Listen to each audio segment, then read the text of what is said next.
Saya nggak mau jadi seperti orang yang disuruh nyari kayu di hutan, lalu kemudian dia maju terus untuk mengharapkan yang lebih baik, lalu kemudian di ujung dia berakhir dengan penyesalan. Dan ini banyak yang terjadi pada zaman sekarang. Seperti apa zaman sekarang yang terjadi? Nah, coba lihat teman sekalian.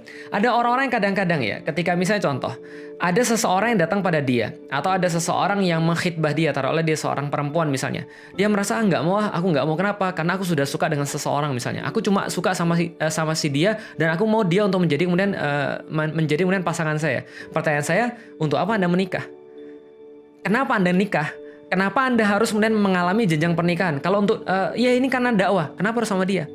Oh, karena dia memiliki kemudian kemampuan dengan Al-Quran. Kalau yang lain juga punya kemampuan Al-Quran misalnya, apakah kita mau? Enggak, aku cuma maunya sama dia. Nah, ini berarti nafsu. Ini berarti bukan pertimbangan syariat.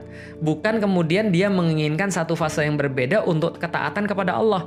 Ketaatan ini adalah seharusnya menjadi pertimbangan paling utama ketika seseorang mau menikah.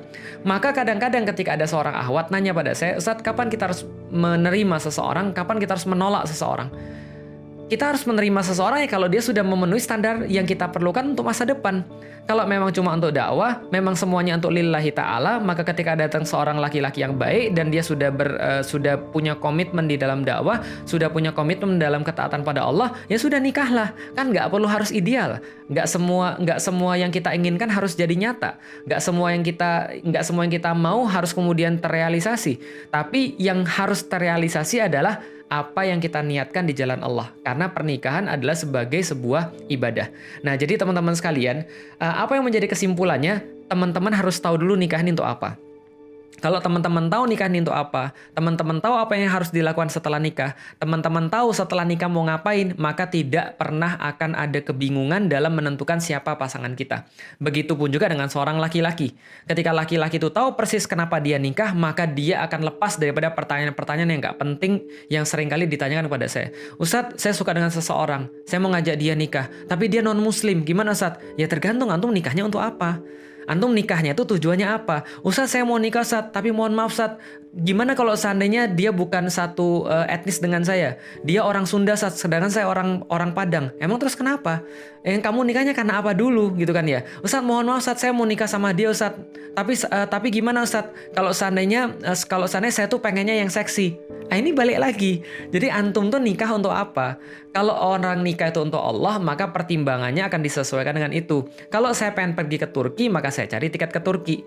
Kalau saya pengen pergi ke Bandung, saya nggak usah beli tiket pesawat.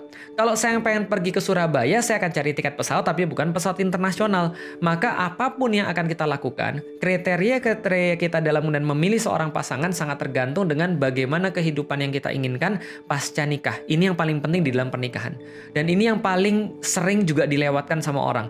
Tanpa kita sadari, walaupun seolah-olah kita merasa kita sudah ngaji, kita merasa kita sudah punya pandangan islami, kita merasa kita sudah orang dakwah, tapi kadang-kadang apapun yang kita putuskan itu ternyata tidak berdasarkan apa yang dakwah perlukan, tapi berdasarkan mungkin hawa nafsu kita.